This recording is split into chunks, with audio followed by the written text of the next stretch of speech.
officially welcome then. A really good session there, I thought. I enjoyed that Brilliant, yeah. session. So yeah, let's jump into today's quote and some teaching around that. We're going to look at what forgiveness really is, and it'll lead us nicely into our lesson for today. So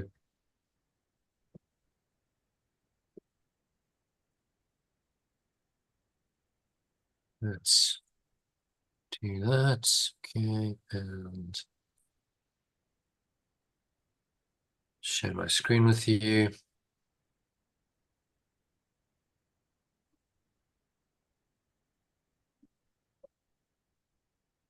A little bit bigger for you.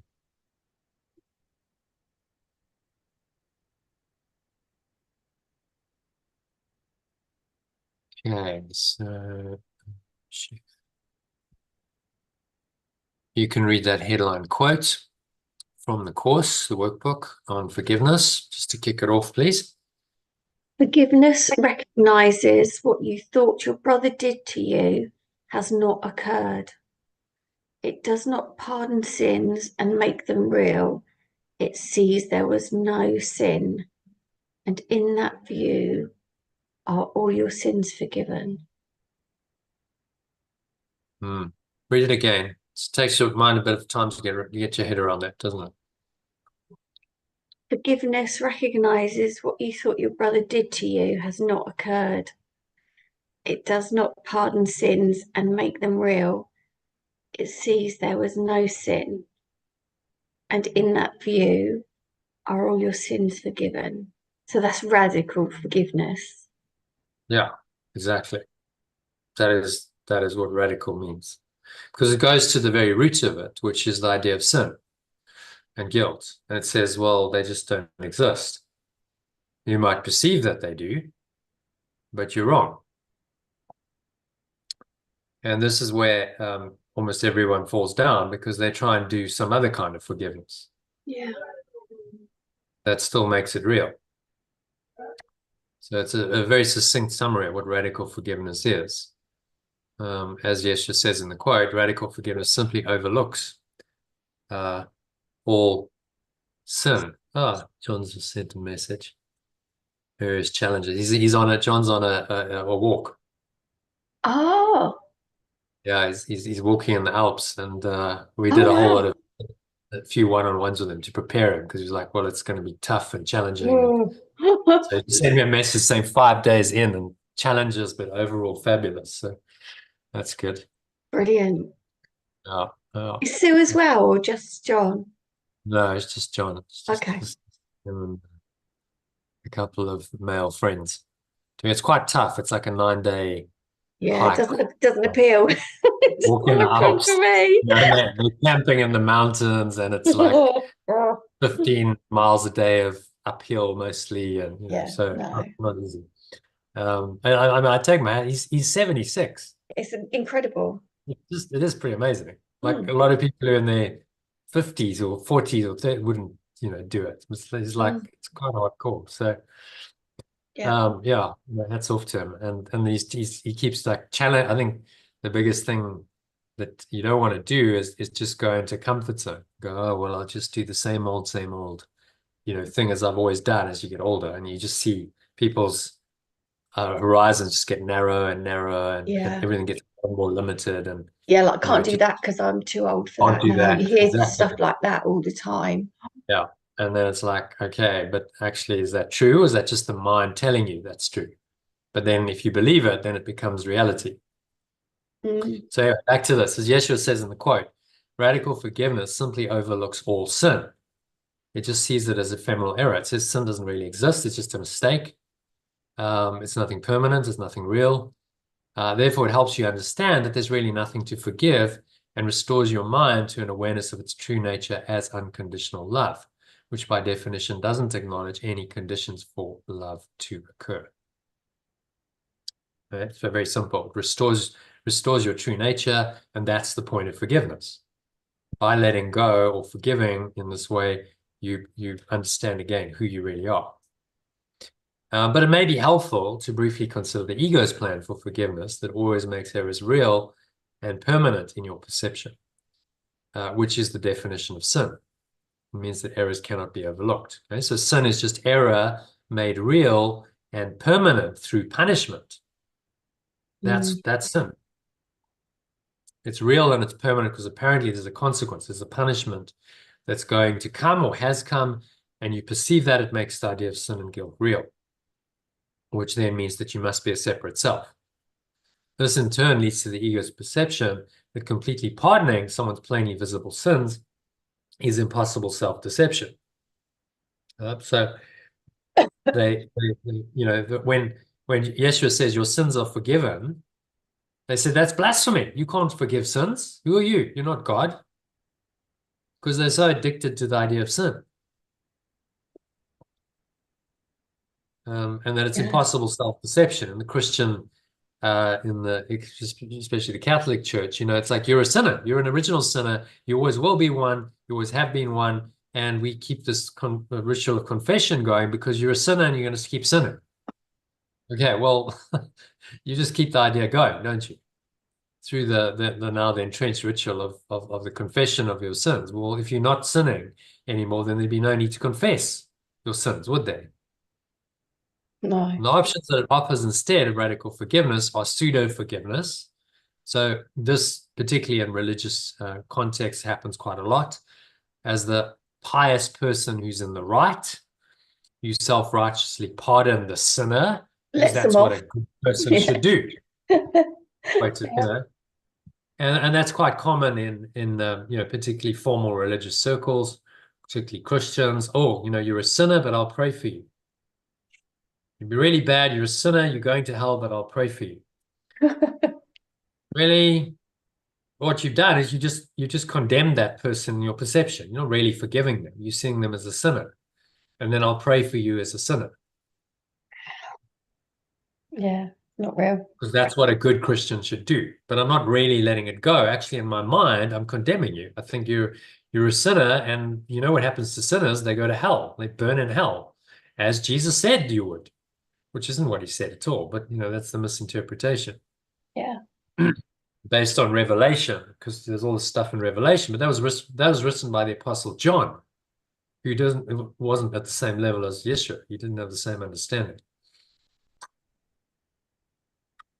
And then the second option it gives is compassionate forgiveness. This is an even more sneaky one. The first one's like, well, kind of obviously that's not forgiveness if you really look at it. But the second one can seem to be. So you try and understand the person did the best they could, given their state of consciousness at the time, and you try very hard not to judge them for their mistake. Yeah? We've all done that. I've done some of that. Yeah. Yeah, we've all done that. So, okay, well, you did the best you could, and you had a tough life, or you've had your challenges or whatever. And so I'm trying to understand why you did what you did, but you've still done it. This is the problem. In your mind, you've still bloody done that. Sin. Yeah. You've still done it, and I'm still actually struggling really to let it go because I think you've done it and it's really hurt me. And this kind of softens it a bit, but it still makes it real. So both these approaches miss the mark of radical forgiveness for different reasons. So they won't work to free you from all suffering. So the first approach is I call pseudo-forgiveness. Yeshua calls it forgiveness to destroy in the Song of Prayer supplement to Course in Miracles, because it's really judgment and condemnation masquerading as forgiveness, designed to reinforce the separate and superior identity of the person bestowing the forgiveness without any genuine intent on his or her part to let go of the judgment and condemnation. Okay? So you don't really want to forgive that person. You don't really want to know yourself. You're still in the thought system of, well, I'm better and superior to them because I'm so righteous and holy and they're the sinner. And so you're in a thought system of separation, and sin and guilt are still very real. That's why it says forgiveness to destroy. You're actually destroying oneness. You're destroying the self, the Christ, and you're destroying oneness through this kind of forgiveness.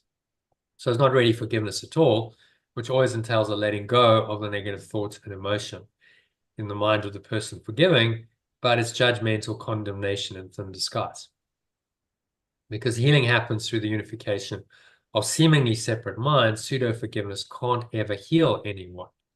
But rather, it reinforces the ego's separate identity in the minds of both the person who's pseudo-forgiving and the person on whom the pseudo-forgiveness is bestowed, as the imagined superiority of the person pseudo-forgiving over the sinner will be strengthened in his mind, while the sinner will sense that they're really being condemned by the other person, will usually react to the pseudo-forgiving person based on the apparent guilt in a defensive, usually angry way or fearful way, which strengthens their false self-concept of being a guilty sinner and their sense of being separate from the pseudo-forgiver. And if we've seen this playing out, which we probably all have, you see it doesn't really work. It makes, anyone feeling condemned, there's no unity going on. They feel condemned.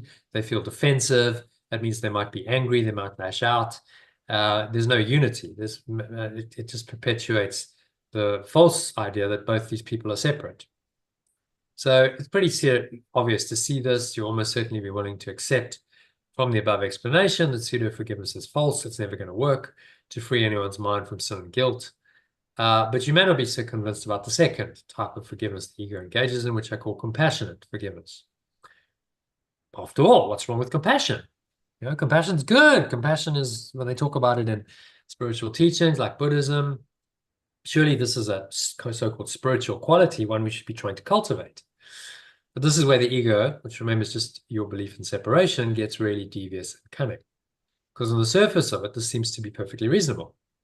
But if you're just willing to dig into it, scratch below the shiny surface of this veneer, you'll see that beneath it lies the same rusted core that characterizes all ego beliefs. In other words, it's false. How so? You may well ask. Because compassionate forgiveness still assumes that whatever seemingly happened to upset you has really happened. And now its negative effects in your mind must be mitigated by trying to understand why the other person did what they did, which assumes that they really did do it and makes the situation and the characters participating in it real to the compassionate forgiver, who will then still have a sense of being a separate person living in a hostile world, trying and struggling to forgive what is seemingly unforgivable. And this is why so many people struggle with forgiveness. Because it still happened, it's still real, and I can try and soften the blow a bit by saying, well, the person didn't know what they're doing and they've had a difficult life and a difficult childhood and whatever, but it still hurts because it still happened.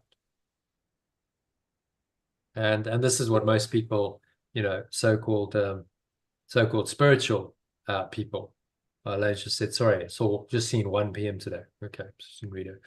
Tomorrow evening, possibly, yeah. We'll then have a sense of being the separate person, and that's not going to, that isn't the true healing of the mind.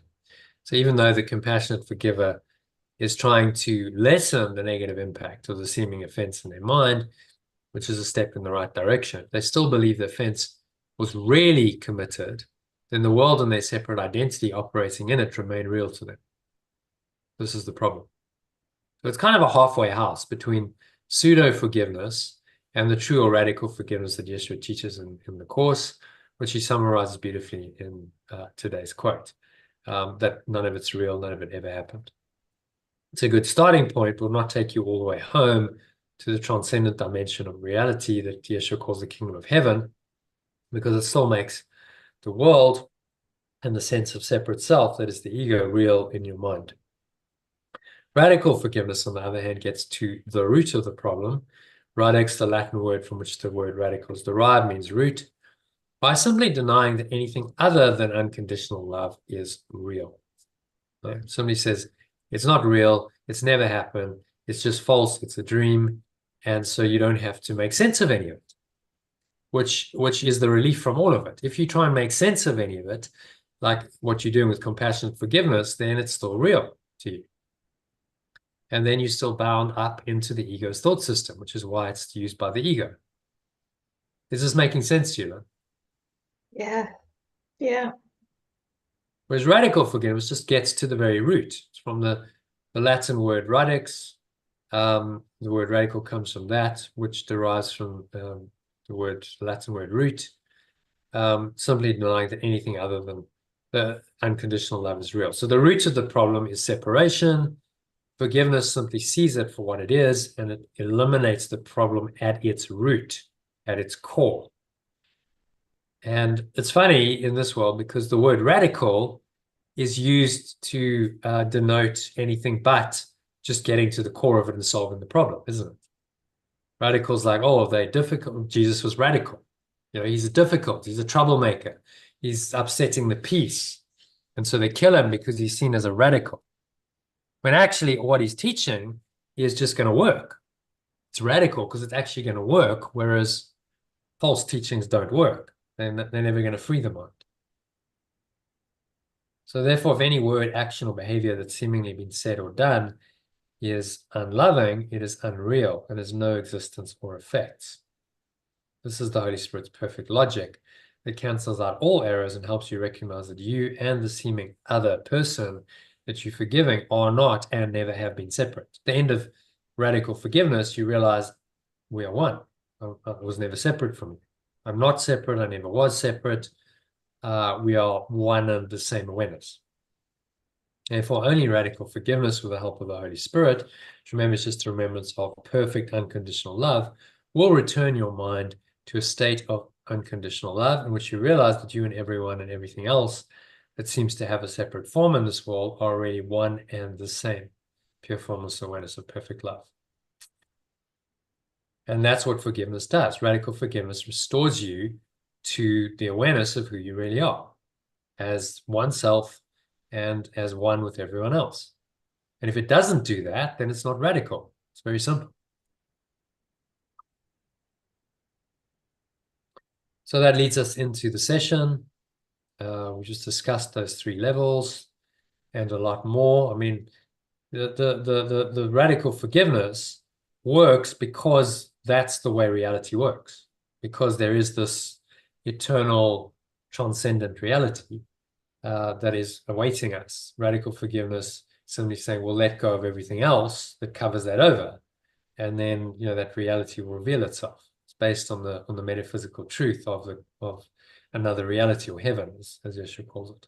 But it's the it never happened thing that's tricky when it feels like it has.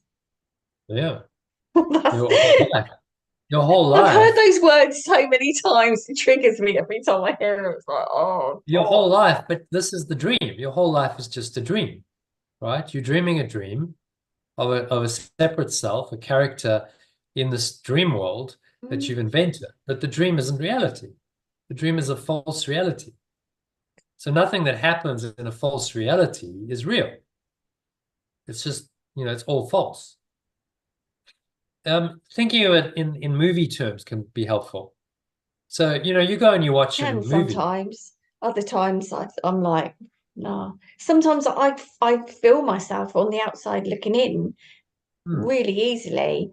And other times when I'm right in there, it's like, this is happening, that this is real, this is happening. Oh. Yeah. Because the ego, being very cunning, has jacked us into the matrix. And so now it's a virtual reality. It's not just a one-dimensional. A movie's nothing. Just sitting and watching a movie, you can more easily zoom out of that. But in this one, you're a character in the movie. And the character can move around and they can think and speak and act, and you've got all these other characters going on, and all these things happen in the movie, and the character in the movie seems to be very real. And you're in it. Your senses, everything tells you. Your senses tell you, the world tells you that you're in this. And that's the depth of the madness of the ego. It's tried to convince us so thoroughly that we are a separate self that it's lost itself in the dream.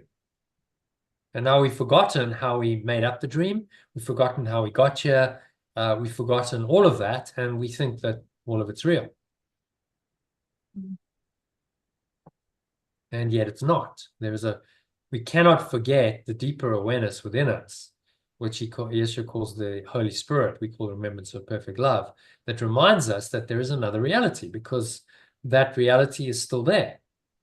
It's not possible to forget that ever, fortunately. So Yeshua's saying, well, why don't you remember it? Start remembering it with my help and guidance. And that's the only way out of this world.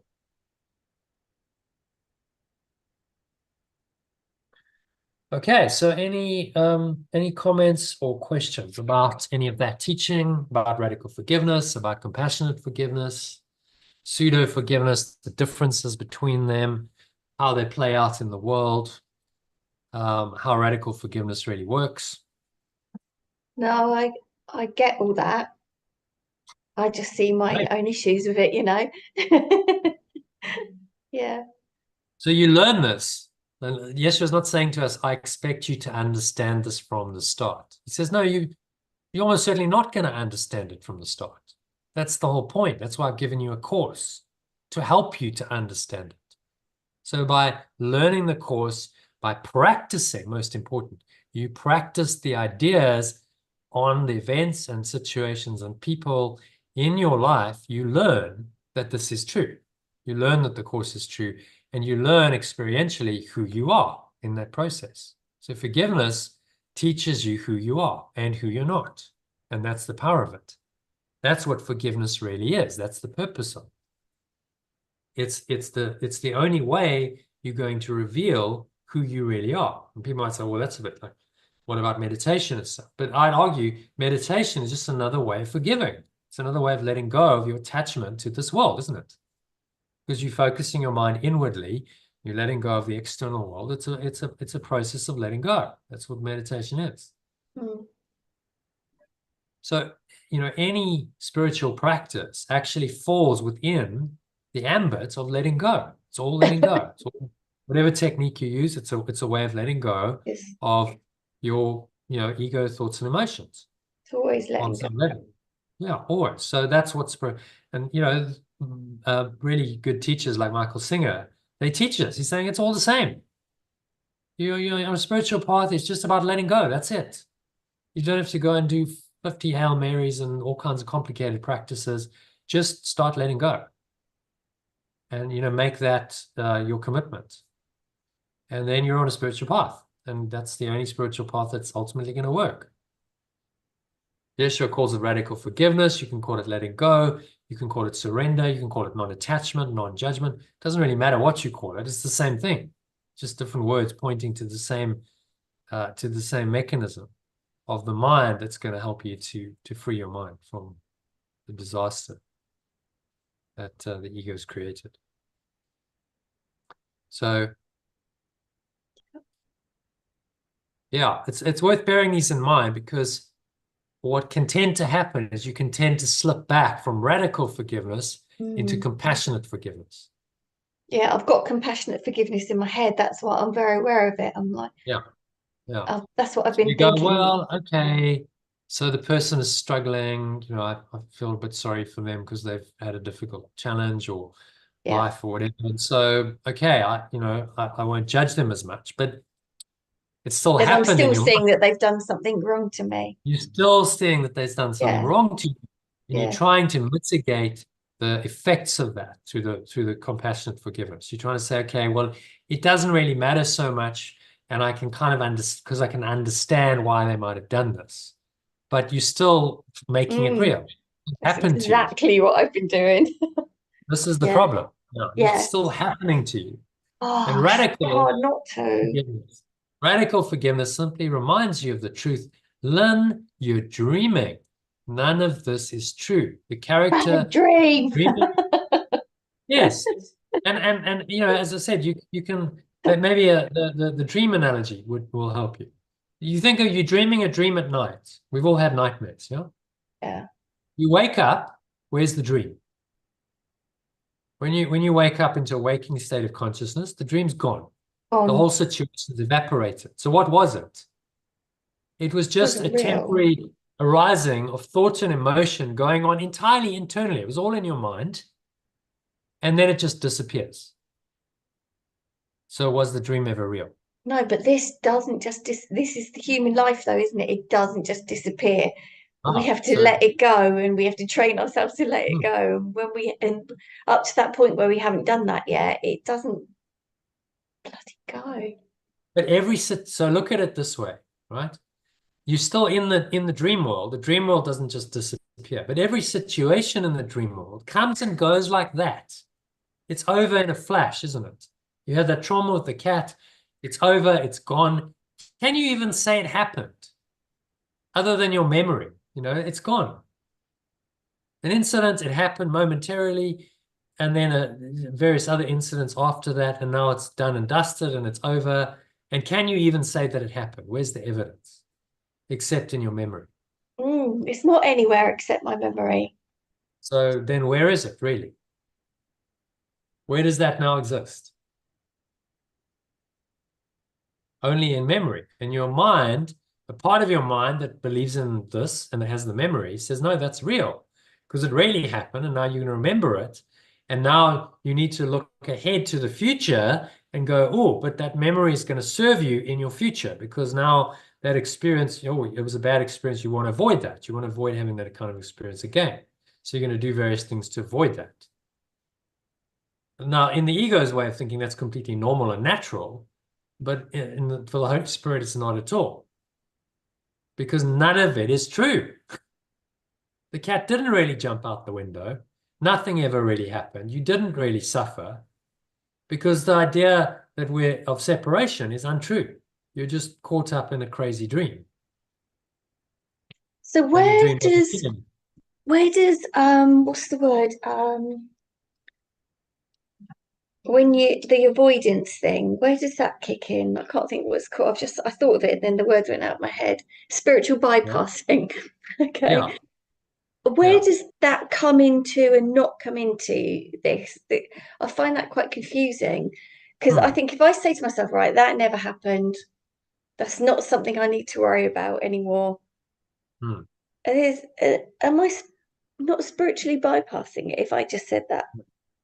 If you've so spiritual bypassing is not wanting to deal with the deeper emotions that it evokes. Do you understand? Okay. That's what spiritual bypassing, let's look at this diagram to explain it, would be saying, okay, well, I'm not really going to go and dig into the emotions and the thoughts and the core beliefs behind this. I'm just going to go, well, it's all an illusion. And so I'll just let it go. None of it's real. But I haven't actually dealt with the underlying emotion. Okay. So I'm not So doing I'll that. actually suppress it. I'll use it as a means of trying to gloss over it, of trying to suppress it. But I'm not really dealing with the problem because those thoughts and emotions and that belief that underlies them is still there. And I haven't dealt with it. So guess what? It's going to come again. Yeah. That's the thing. I don't want it to keep going on. Yeah. So if you really let it go, if you go in and you experience the emotions and so there's a degree of pain and suffering, you got to kind of feel it. It's like, horrible, awful. And that might last for minutes, hours, sometimes days or weeks, as you know. It's like, it's sticky and I'm stuck in this mire of emotion and thought and all my beliefs are involved in it. Can I work through that stuff? Right? I'm willing to go into it. I'm willing to face it. I'm willing to bring the truth into that illusion and remind myself, right, in the depths of my despair and pain, that none of this is true. Now, I'm not spiritually bypassing it. I'm bringing the truth into the illusion and I'm shining the darkness away with the light. And those emotions and those thoughts will dissipate because they cannot sustain against the truth that reminds you none of this is true. You're just dreaming. You're a character and you've made all this up and you're dreaming this dream and all these thoughts and emotions aren't really real. But you've gone into them and you've experienced them and then you've let them go. And that's different from just going, well, they aren't really real, but I'm actually just suppressing them. I'm not really going to experience them because they're too painful. That's spiritual bypass. Okay. It's another suppressive mechanism of the ego to not deal with your stuff, to keep it intact. And isn't the ego just so cunning that it can use ultimate spiritual truth to do that? Yeah. That's how twisted it is. But the ultimate. It'll take the ultimate truth of non-duality and say, oh, well, I'll use that to spiritually bypass and keep this intact because I don't really want to look at it. I once had situation with a lady, no names mentioned, But you know, we had she was a course teacher as well, and we had this kind of altercation. It was about organizing a tour in South Africa, and she sent me this, you know, pretty vitriolic email saying, you know, and this and this, and was really condemning, and you know, very, very much in the separate self. And then at the end of it, she goes, "Oh, well, let the healing begin." I'm going, you've just completely spiritually bypassed all this. Oh, well, you know, you haven't really dealt with it. You haven't done forgiveness at all. You're still holding on to this stuff. And then I suggested, well, why don't we have a call and let's work through this? She didn't want to, because then you got to go through the process of dealing with it. Okay, well, you know, there's emotions going to come up. But obviously push some buttons. And you can't just go, oh, well, it's all in it. And then the another teacher who chipped in said, oh, well, it's all an illusion anyway, so it doesn't matter. You see, so we're not going to go through the healing process because it's all an illusion. It doesn't really matter. So we don't need to do the call. Why? Because we don't really want to go through those dark emotions. We don't really want to face them. It's easier just to use the truth to metaphysically ghost over or spiritually bypass it. And that, you know, that was an instance where I clearly, once I understood the concept, I was like, oh, okay, I see, that's what they did. They used the truth of the course not to go, okay, I don't really want to engage in this. I don't really want to go through any kind of process to heal it. And so I'll keep the ego intact, then using the truth as an excuse. Very cunning. So you know, you got to be wise to that strategy. It's particularly prevalent in spiritual circles, obviously in course circles, because I know the truth and I can talk the truth and I can be very intellectual about the truth and da da da da da. But am I really willing to go into the depth of my own darkness, the emotions and the thoughts and the core beliefs, and really look at those and really undo them using the truth? Maybe not. All the time, yeah. It's all the time, That's isn't it? That's the difficult tricky work. bit. And it's painful work. And it's like, it's easier just to go, well, I'll take refuge in the intellectual understanding. Oh, well, it's all an illusion, and I can talk the concepts and blah, blah, blah, blah. But have I really healed myself? No. The ego is still very much there. And this happens a lot in spiritual circles and in course circles. I've seen it. And I know it because I used to do it. We've all done it. Yeah.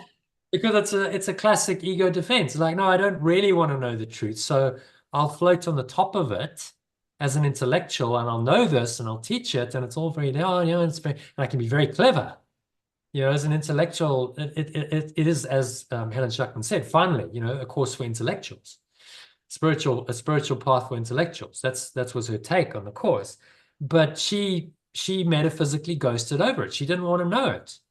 She was very intellectual. She understood it on one level, but she didn't want to go in and really look at her deeper pain, her anxiety. She was a very anxious woman. She didn't really want to go do that and use the course to undo all of that, because then Helen, the character, would have been threatened. So she couldn't do that. She didn't want to do it.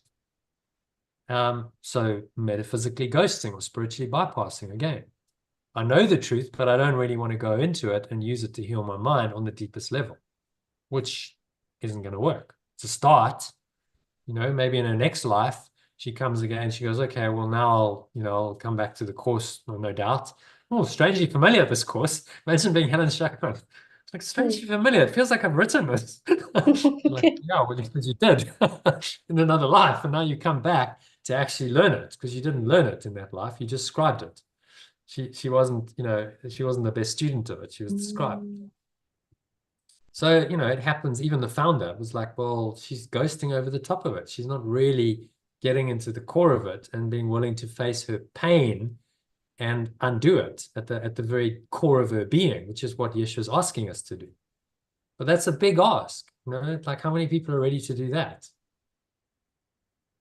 You're generally ready when you suffered enough, when you go like, I can't stand it anymore. The pain of the ego's thought system is too much.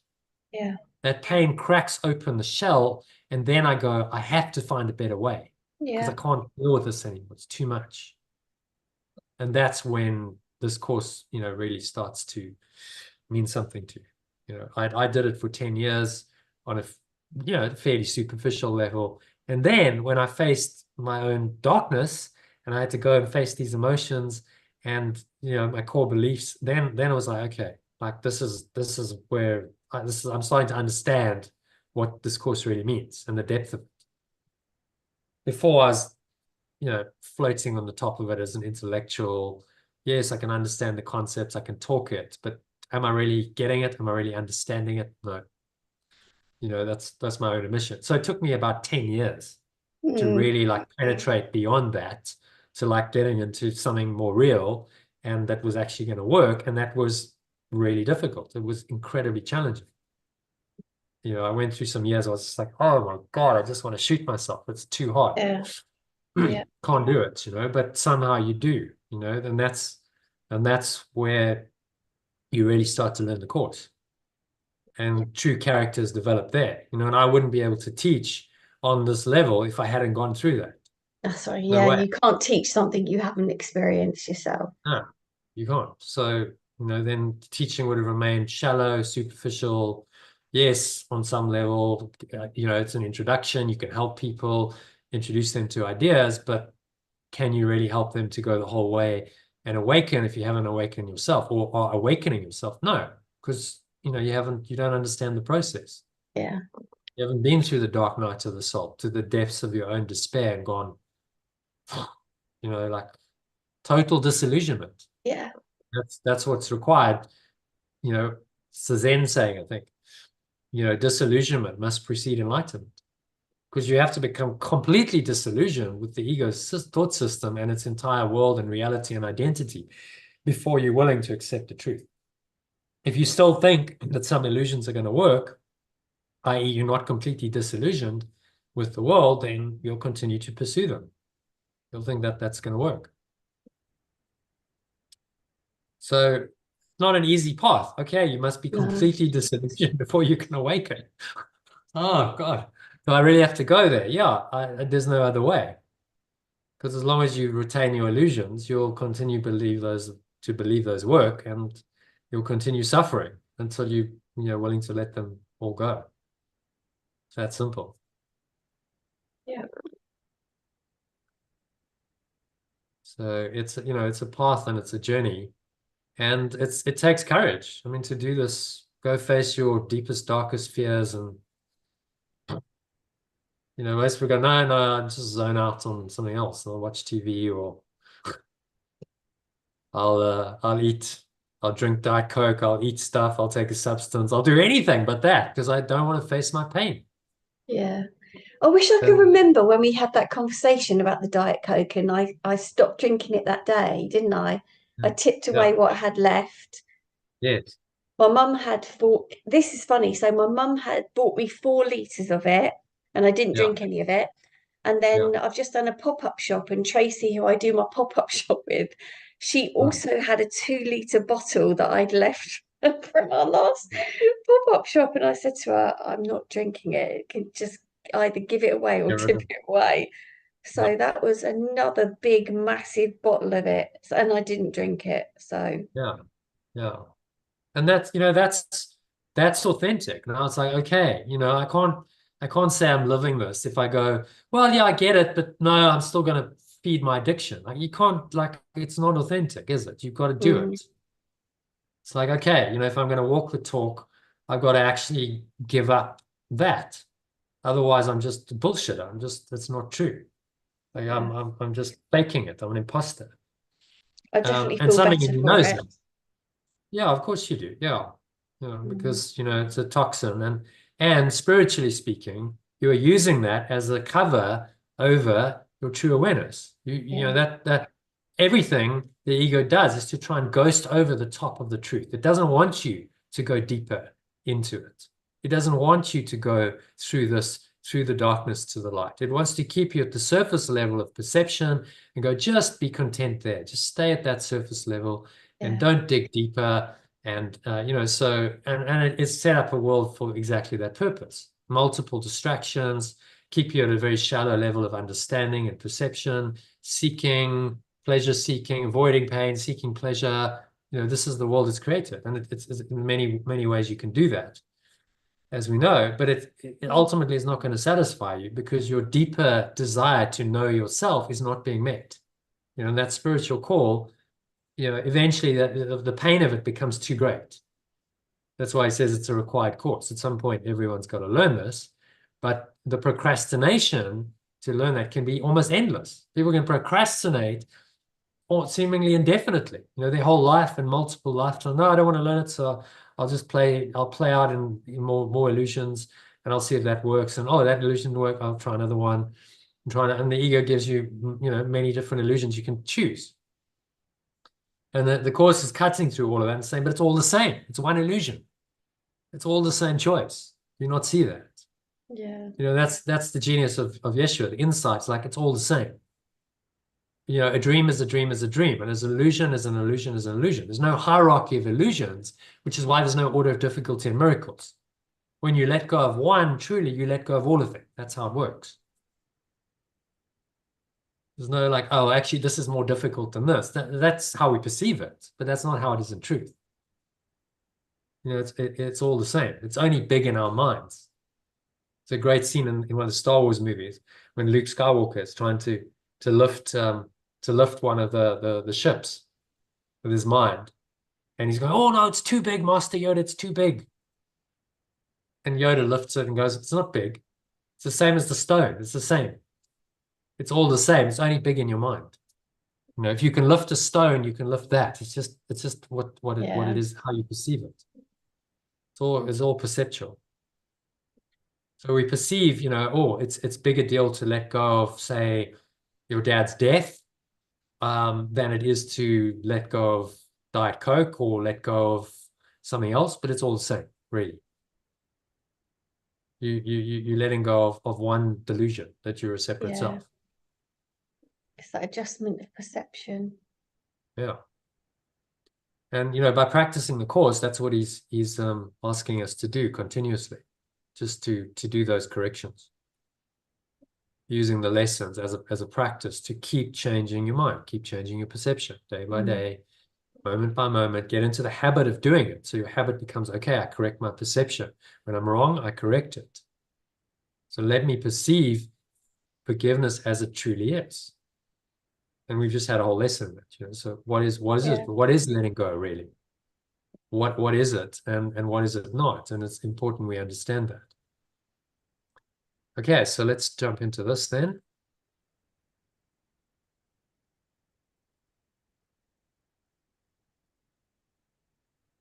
So if you want to read the original and the alternative, not much to translate here, so you could probably just read the alternative just to save some time. So but read the headline in the original and the alternative. Let me perceive forgiveness as it is.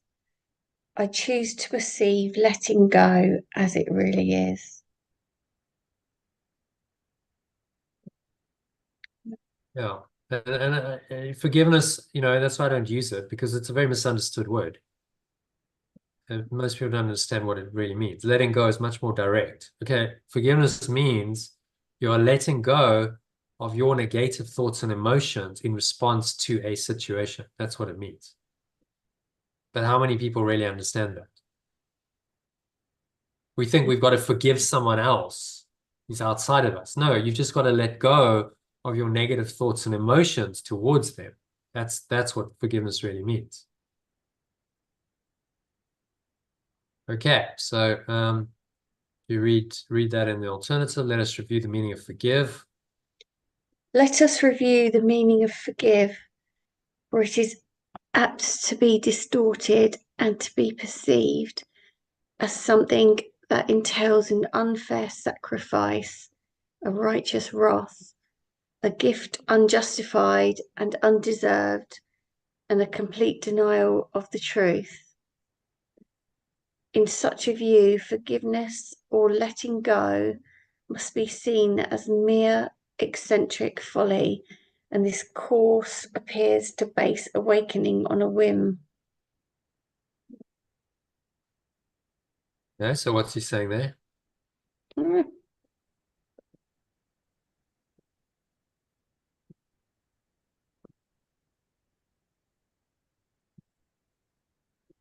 It's what I guess what we've been talking about for quite a while today, and that there is nothing to forgive. So if we think there is, it's a waste of time. focusing on trying to forgive something because it's not real. Yeah, if you make it real, an unfair sacrifice of righteous wrath, a gift unjustified and undeserved.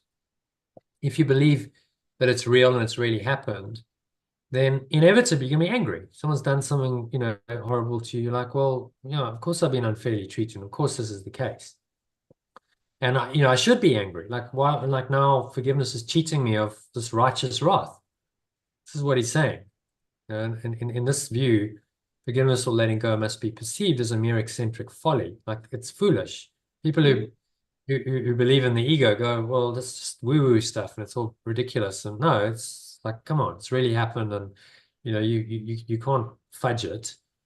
And so everything falls apart. It's, any true forgiveness just cannot happen, because you've made it very real in your perception, and because it's real, therefore someone has been unfairly treated, and the the unfairness and the victimhood of it, and the righteous wrath, the anger at that, is justified.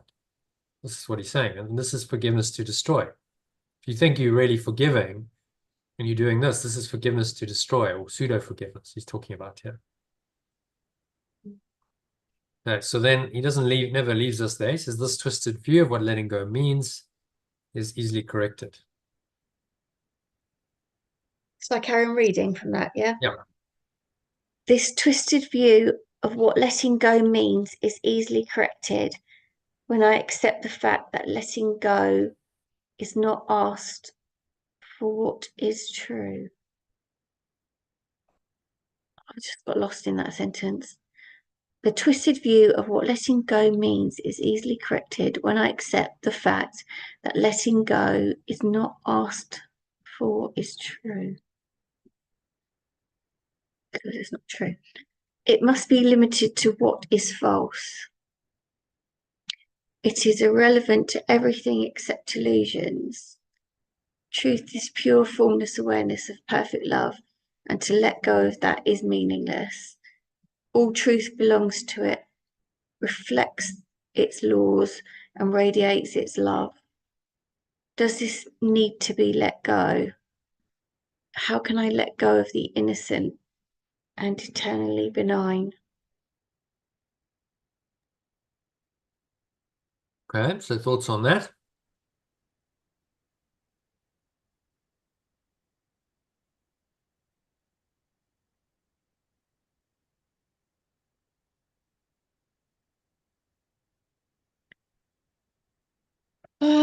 Just letting go of anything that we to let go of is the false stuff, the negatives,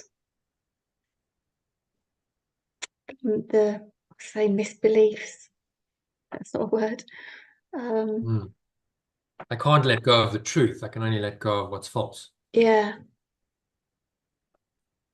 So it only applies to illusions. So it's only needed in the dream world. It's only needed in a false world.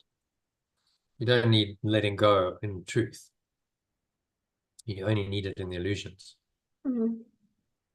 So you can't let go of the truth, but you can and must let go of all illusions.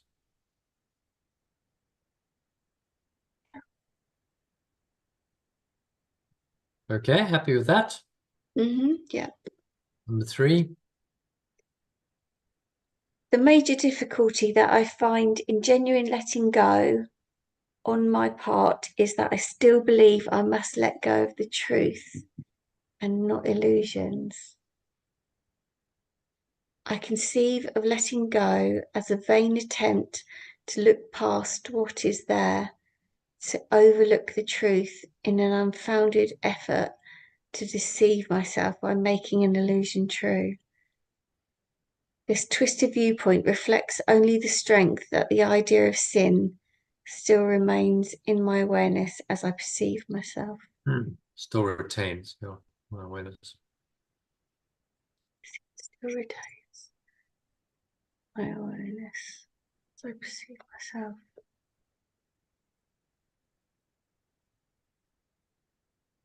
So the ego says it's all real and you're deluded. If you're trying to let go of what's really happened, you're delusional. This is the world's thinking. That's why so many people go, oh, it's all just woo-woo and spiritual. You know, of course it's happened. Look, it's happened. You can't say it didn't happen. It happened. Yeah, but it happened in a dream world. You know, so you've got to look beyond just, okay, it's happened, and you've got to see the bigger picture of what this is. It's a dream. The whole thing is a dream world. It's a projection of images onto a four-dimensional screen of time and space. So none of the images are real. You have to go to that level to forgive it. There's no other way. Otherwise, it's real, it's really happened, and the thoughts and the emotions are justified. It's as simple as that. So without the metaphysical understanding of what's going on, you just can't forgive. And the more you forgive, the more you practice that, the more you do understand. The more you go, okay, well, that makes sense now. So it must be true. You know, because I'm getting these miraculous results, it must be true. I'm seeing that there is this deeper truth in my own experience. And that's how you learn it, by practicing it, by applying it to all the situations and events and circumstances and people that you encounter, which is why it's a very practical course. He's not saying go and remove yourself, take yourself off into a monastery and remove yourself from the world. He's saying, no, live your life and you're going to get your challenges. And then those become the perfect material to help you to forgive. And in the forgiveness, you come to know yourself and you will awaken to who you are through that forgiveness process.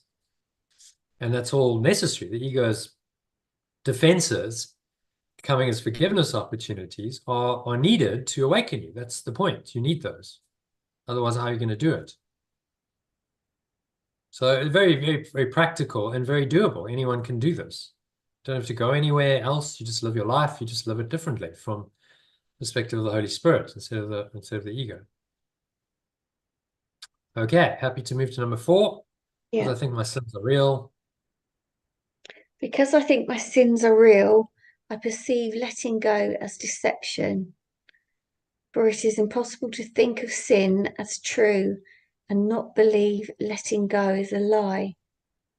So is letting go really just a sin, like all the rest? It says the truth is false and smiles on the corrupt, as if they were as blameless as the grass, as white as snow. It is delusional in what it thinks it can accomplish. It perceives the plainly wrong as right and the loathsome as good.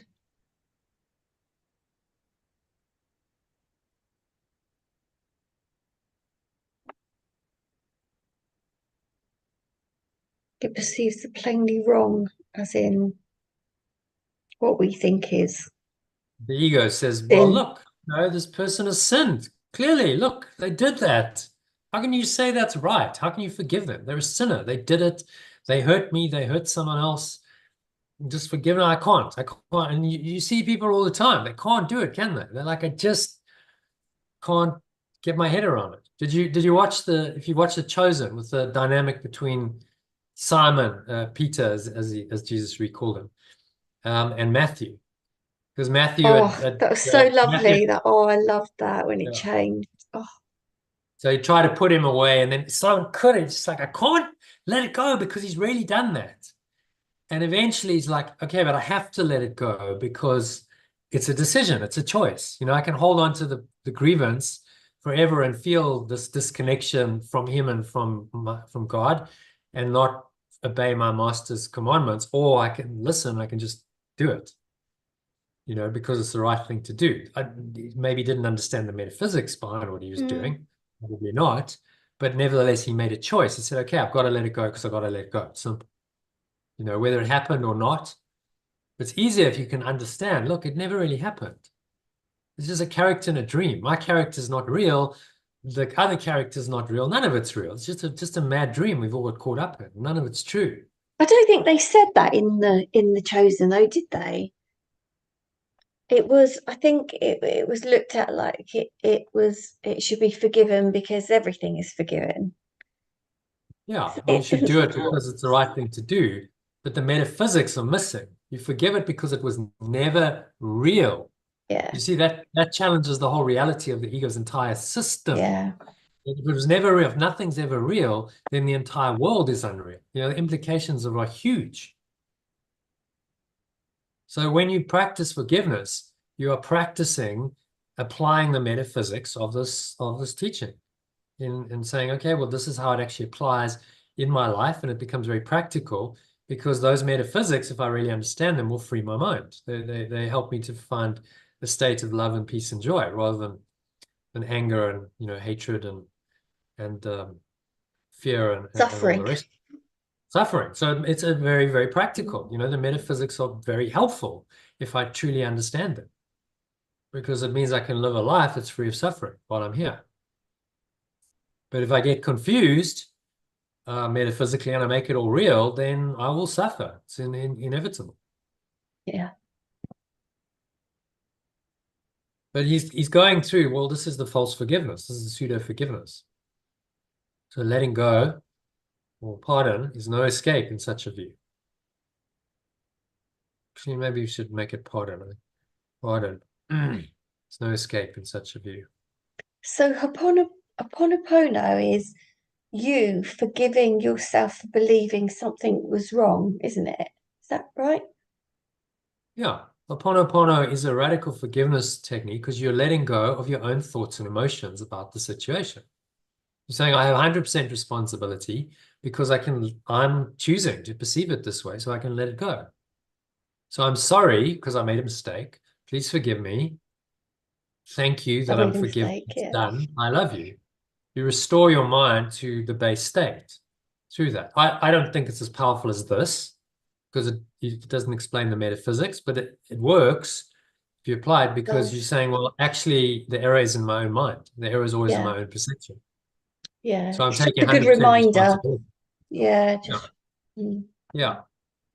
But if you understand the metaphysics, you go, well, you know, if I'm believing in this, I'm delusional.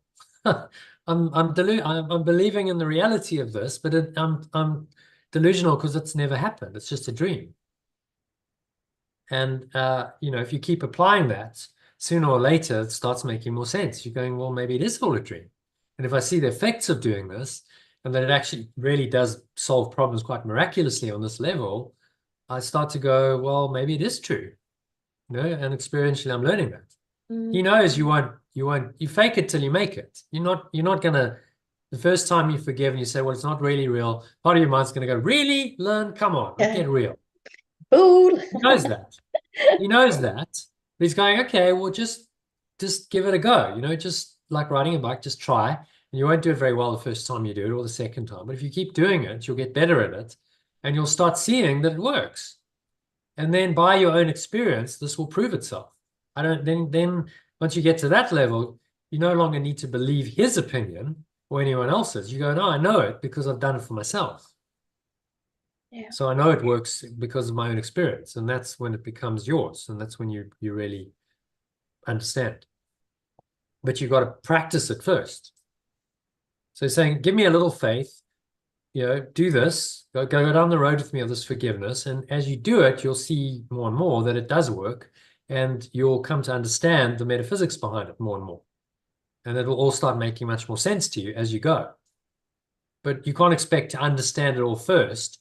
No, I need full understanding and enlightenment in order to forgive. No, you wouldn't need to forgive if you had full understanding and enlightenment. You need to forgive because you don't understand. That's the whole point. So forgiveness becomes the way of understanding, coming into this understanding. Okay, let's move on to number 6. So it is sin's unreality. It is sin's unreality that makes letting go natural and wholly sane. A deep relief to me when I offer it, a quiet blessing when it is received. It does not countenance illusions, but collects them lightly with a little laugh and gently lets them go at the feet of truth. Change that to make illusions real. Collects them lightly with a little laugh, gently lets go. The feet of truth, and there they disappear entirely. So you could kind of laugh at it, make light of it. It's just a dream. Same ideas. You know, you wake from a nightmare and you go, whew, thank goodness, that was a good one. You know, it was like a really intense nightmare, but whew, you know, thank goodness it's over. It was never real. None of those consequences are real. Ah, and you can have a little laugh. Same idea here. Except that the dream is more convincing. Yeah. And some triggers are harder to laugh. Yeah. Yeah. And the Because some I consequences have. seem, huh? Some things I have been able to laugh at. Yeah. Yeah, Yeah. for And you know, others sure. it's harder because Yeah, we're more attached, because yeah, we give more value to that illusion for some reason. We've attached yeah. our personal identity has attached to that and made it more important and more real to this character we believed we were. And so now it seems harder to give it up. But it's Mm, saying that's just perceptual error. There's no hierarchy of illusions. They're all the same. They're false or true. This is what he's saying. Things are either false or they're true. It's as simple as that. If it's false, then it's entirely false. There are no degrees of falseness. What's false is false is false and doesn't really exist. And what's true is true is true. And that's all that exists. And in between, there's nothing. And so we just have to learn to make this distinction between truth and illusion over and over. That's what forgiveness is. You're practicing literally it's the practice of determining truth from illusion, moment by moment. That's what forgiveness is. And making your choice as to which one you want to believe in. yeah. Okay. 7, letting go is the only thing that stands for truth. Letting go is the only thing that stands for truth in the illusions of the world. It perceives their nothingness and looks straight through the thousand forms in which they may appear. It looks on lies but is not deceived. It does not heed the self-accusing shrieks of sinners mad with guilt. It looks on them with quiet eyes and merely says to them, my companion, what you think is not the truth. My companion, what you think is not the truth. What you think is not the truth. Okay. Go on, catch up, Lynn. Hmm. What you think Just a perceptual error. You're thinking that this is real, but it's just it's not. false thought, false belief. It's not the truth. Thank God it's not the truth. You know, there's your salvation. If it were the truth, then you'd be condemned forever. But it's not. The problem is people think it's the truth, and they got so attached to that they can't see another way. You know, what's interesting about the chosen is you see the blindness of people. I mean, they're just so convinced they're right, and they just cannot let go of that need to be right. And go, Oh, actually, maybe I don't know. Maybe actually I've been deluded my whole life, even though I'm high priest Shmuel or whatever, rabbi this and all these titles. Actually, I don't really know. I'm clueless, and this guy does. And I'll follow him because he actually knows the truth. they But didn't want to that's be a wrong, did they? They didn't want to be no, wrong. exactly. It's a huge humbling for the ego. Like their identity, what that was about was them protecting their personal identity, actually. And because their personal identity was so bound up with the Jewish law, it was like, okay, no, it's the law. No, but it's your identity you're defending here because he is attacking your identity, and that's what you perceive. That he's attacking the very foundation of who you are as you define yourself, which is what he was doing. That's true. He was. He's undoing all this, saying that's not who you are, guys. You're not these characters in the dream. You are the Christ. You are, the awakened ones, just as I am. So give up the ego. And the ego's like, nope, we're not going to give it up. We don't like the messenger, so we'll kill the messenger. Oh no. As it does. Except that the last laugh is Yeshua's, because you can't kill the messenger because the messenger is immortal. So do your Yeah. best, try and kill me, and you can't. And then they're looking for the body and they can't find it because there is no body because he's resurrected. And there's nothing they can do about that. No, find a body. Well, there is no body. because the body's now walking around as the living Christ. So he had the last laugh because he's like, well, it just showed eternal life is more powerful than all these illusions. And that teaching has come down to us, over 2,000 years as, this eternal truth behind Christianity. All right, so number 8, the strength of letting go is its honesty. The strength of letting go is its honesty, which is so uncorrupted that it perceives illusions as illusions, not as truth.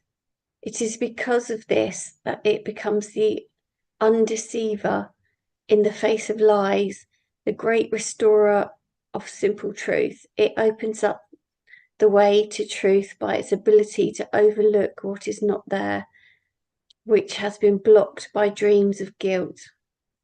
Now I am free to follow in the way my true letting go opens up to me. For if one companion has received this gift from me, the door is open to myself.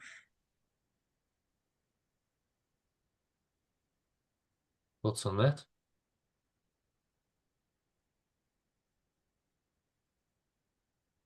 Yeah, I get it. It's the ability to What's true overlook is what is true. not there. Yeah. So if it's all a dream, then I can overlook all of it. None of it matters. It's just a dream. So why am I making the dream real? Why am I making some aspects of the dream more important than others? That's just my own delusional perception, isn't it? It's all the same. It's just a dream. So then he carries on. There's a very simple way to find the door to true letting go. I'll read this one. And perceive it open, wide, and welcome. When I feel that I'm tempted to accuse someone of sin in any form, I will not allow my mind to dwell on what I think they did, for that is self-deception. I will ask instead, do I accuse myself of doing this? Because that's what I'm doing. Would I accuse myself of doing this? Well, that would be a silly thing to do because I'm essentially condemning myself. So why am I condemning them then? So he's giving us a simple way of actually applying this.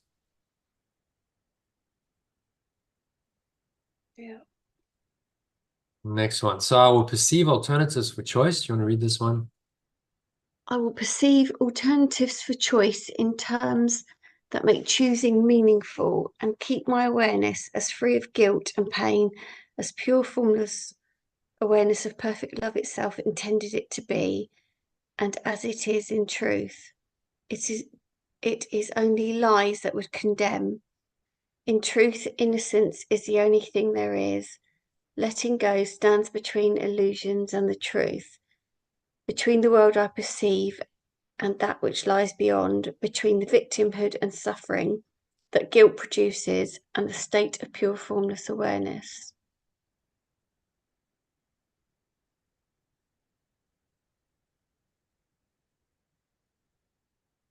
Yeah. What's on that? It's just going over the same thing, isn't it? It's just saying that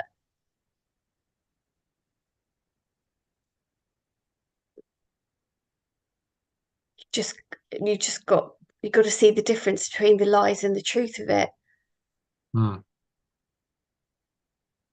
That's the tricky bit. Hmm. The letting go stands between illusions and the truth. I know, but So letting go is the way you discern between them. It's the way you sort out, what's true and what's not. It's essential. Otherwise, well, if both are true, but they contradict each other, you're confused. Well, which is the truth then? I've got a conflict in my mind. Is love and peace and joy true, or is anger and fear and hatred and guilt and sin true? I don't know anymore. I'm confused. They can't both be true because they contradict each other. So how do I choose? Well, I choose by letting go of the one, the false, and then accept the truth. So it's so simple, isn't it? It's like, oh, well, obviously, yeah, duh. it This should be is. obvious. And yet, and Yeah. yet to do it is difficult because those thoughts and emotions, the negative ones, are so powerful. And you can get so confused and so lost in that darkness that you're like, I don't know the wood for the trees anymore. I don't know who I am. I don't know what I'm doing. I don't understand anything. It's Yeah. recognizing the illusion that's the tricky bit, Oh, because your life feels real. yeah. So saying that none of it's real, that's, I know that's the basic thing, but that's what's hard. Yeah. It is. That's why this is hard, because you're saying this whole identity, character, reality isn't real. I'm dreaming. I'm just dreaming a dream, and none of it really matters. And so like I'm free actually. I'm actually free because I live beyond the dream. I'm not bound by any. Um, but the dream still carries on. The dream seems to it doesn't just disappear. And that's the challenge as a human being. That's why it's the hardest thing you'll ever do. Yeah. It's the ultimate to awaken is like it's accomplishment beyond anything else. It's much harder than anything else. But it's possible. So and necessary. If you want to be free and not suffer, then well, this is the only way. And then he talks about the bridge. Across this bridge, as powerful as love, which gave its blessing on it, all dreams of evil are hatred and attack. All dreams of evil. What means a comma there? All dreams of evil, hatred, and attack are brought silently to truth. Want to read the rest? They are not kept to swell and bluster and to terrify the foolish dreamer who believes in them. I have been gently wakened from my dream by understanding what I thought I perceived was never there, and now I cannot feel that all escape has been denied to me.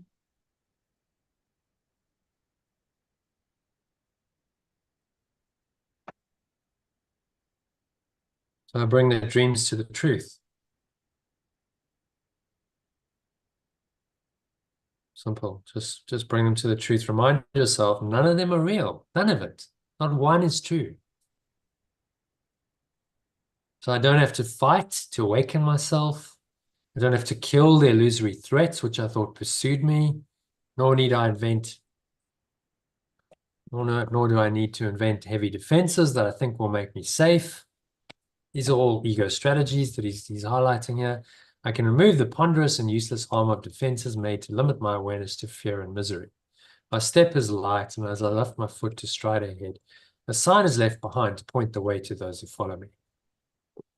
So I become one of the teachers, one of the leaders of the world, saying, look, there's another way, and you can follow me, as Yeshua did. We're following in his footsteps. He did it, we follow afterwards. The world needs people like that as examples. Otherwise, how would you know? If you don't have the example, how can you? Theory is one thing, but to actually, see it in action and lived is entirely another. And that's why, it's important that people do this in the world, give the example in the world. If Yeshua hadn't had his life in the world, then none of the teaching would have meant anything. It's because of his experience in his life and his teachings, and that he walked the path that, we know these teachings. Okay, next one. Letting go must be practiced, for the world cannot perceive its meaning, nor provide a guide to teach me its beneficence. There is no thought in all the world that leads to any understanding of the laws it follows, nor the thought that it reflects. It is an alien to the world, as is my own reality, and yet it joins my awareness with the reality in me.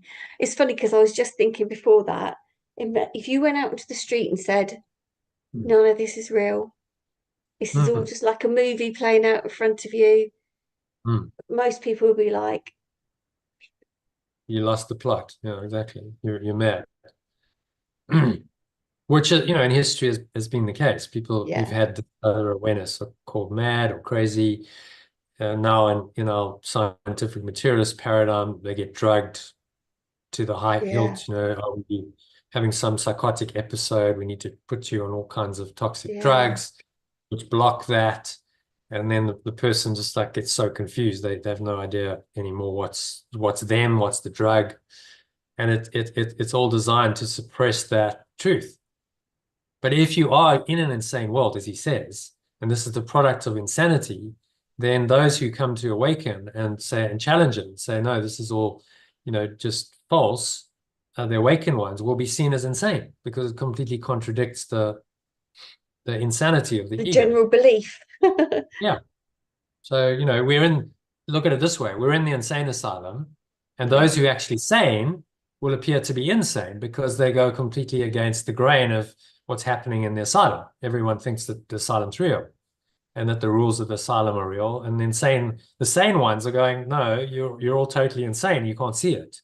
I can see it, but you can't. And so, and then typically what happens is the insane ones turn on the sane one and go, no, you're the insane one, and we need to get rid of you because you're just disturbing the status quo. You're a radical, and you're telling us all this stuff and we don't want to know it.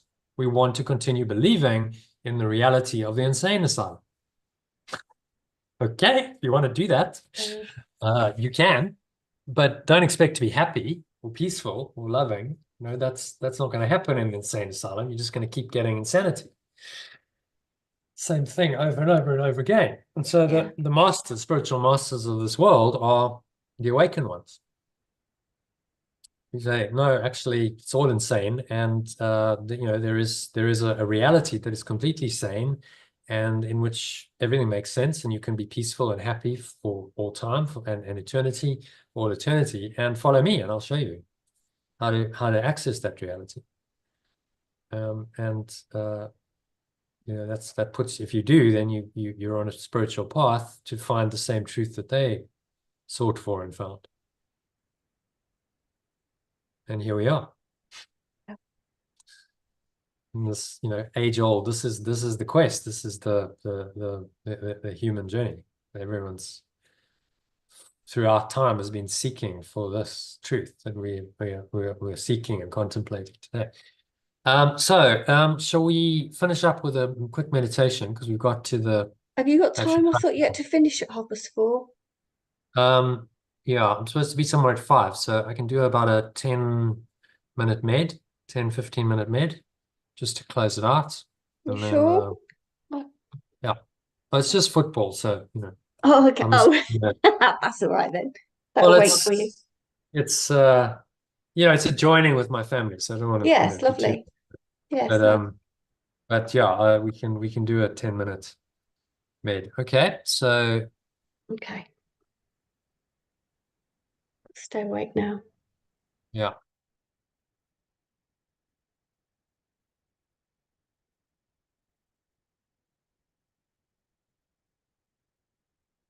Okay, so just making yourself comfortable. I'm sitting favorite meditation posture, feet shoulder width apart, your back straight, cup your hands in your lap, close your eyes. And start off with a nice deep breath in through the nose. Breathing in, noticing how the stomach rises and the chest rises and the subtle flow of air in through the nostrils. And you pause at the top of the inhale, you smile.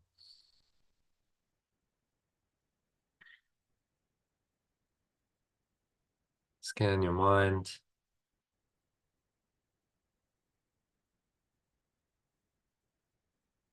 So Yeshua says these are, practicing becomes the footsteps lighting up the way for all your companions who will follow you to the reality you share with them. I'm going to give a quarter of an hour to this. So this may be accomplished right now. Spend it with the guide who understands the meaning of letting go and was sent to you to teach it. So ask from it, let me perceive letting go as it is. Let me perceive letting go as it really is. Just breathe in on that truth. And then choose one brother, one companion, as it will direct and catalog their sins, as one by one they arise in your awareness. So someone who's done something to you that's not nice, don't dwell on any one of them, but realize that you're using these so-called offenses to free the world from all ideas of sin.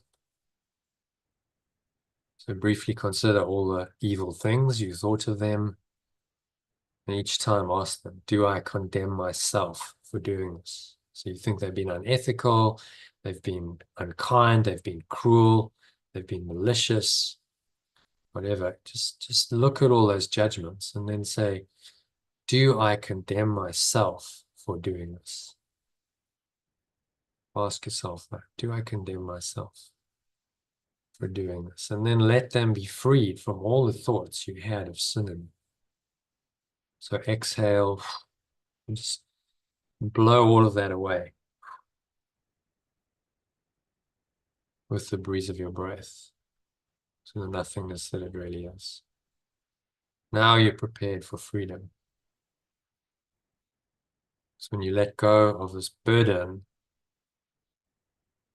in willingness and honesty, you'll begin to sense a lifting up, a lightening of weight across your chest. So notice any of those physical sensations happening, a deep and certain feeling of relief. The time remaining should be given to experiencing the escape from all the heavy chains you sought to lay upon your brother or laid upon yourself. Exhale again, just have a sense of letting go of these ideas, any attempt to judge them, condemn them, criticize them, label them. You put yourself in a mental prison. To feel this lightening of the weight across your chest.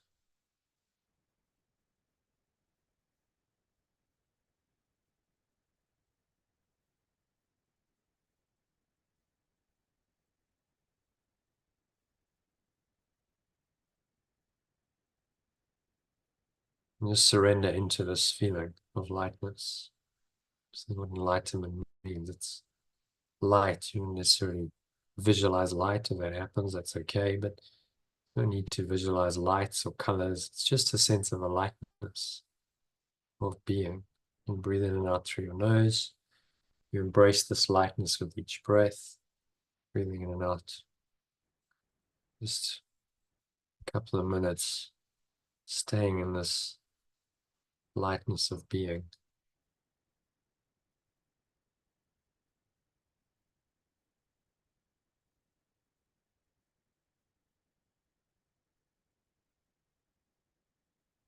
And yourself, I will perceive letting go as it really is.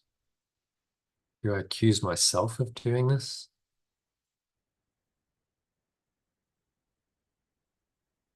I will not limit my awareness in this way.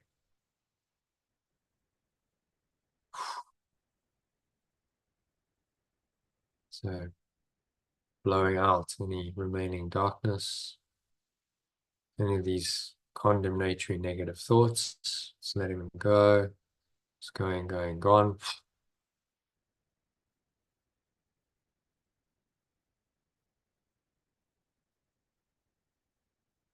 And in everything you do, remember this: I am not crucified alone, and yet I cannot enter the state of pure formless awareness by myself.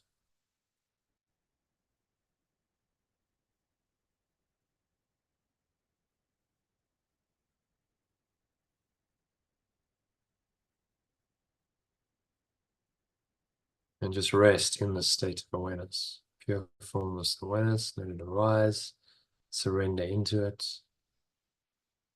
just relax into it. There's nowhere else to go, there's nothing else to do. Just really relax. Just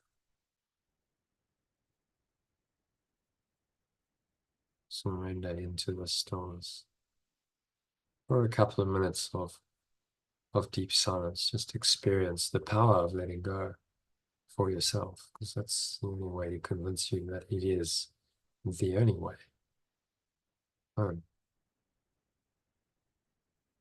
So the breath flowing in and out through your nose. So let it take you deeper and deeper and deeper and deeper with each breath into a still, calm, quiet awareness we call pure, formless awareness of perfect love. For the next couple of minutes of deep silence, just stay there, experience it for yourself for the next 2 minutes.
Okay, so just gently coming back from this state into an awareness of your body and the breath, senses in the world. And on the count of 3, open your eyes. So 1, just breathing in, noticing how the stomach rises and the chest rises. Subtle flow of air in through the nostrils. Pausing at the top of the inhale. Smile. Scan your mind. And just noticing any remaining kind of negative condemnatory thoughts towards this person you selected. Remind yourself that I perceive letting go as it really is. Do I accuse myself of doing this? So I will not limit my awareness in this way. Breathe the light in. You can imagine light, feeling of lightness coming in. Every pore, every cell, every muscle of your body, and then just exhale. So I'm not crucified alone, yet I cannot enter the state of pure formless awareness by myself. And so as you blow out the condemnatory thoughts and emotions and energy, you come into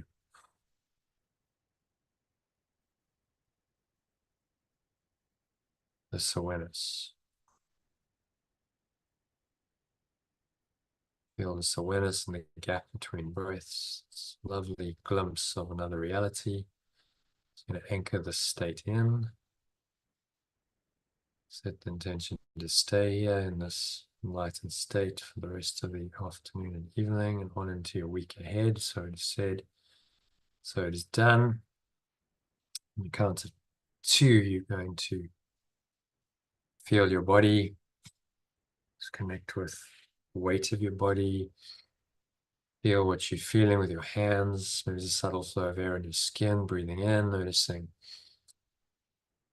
air in your nostrils, noticing what you're hearing, surrounding environment, noticing all these things from this very still, calm, and surrendered state of mind without illusions, a state of mind in which only the truth is true. Anchor the state in. You can use today's lesson to top you up into that state. I've sent you a short breath break you can listen to do that. So maybe you want to do that a couple of times, and there's a longer meditation recording for later on this evening to practice the lesson again. That'll keep you in this enlightened state, in a state of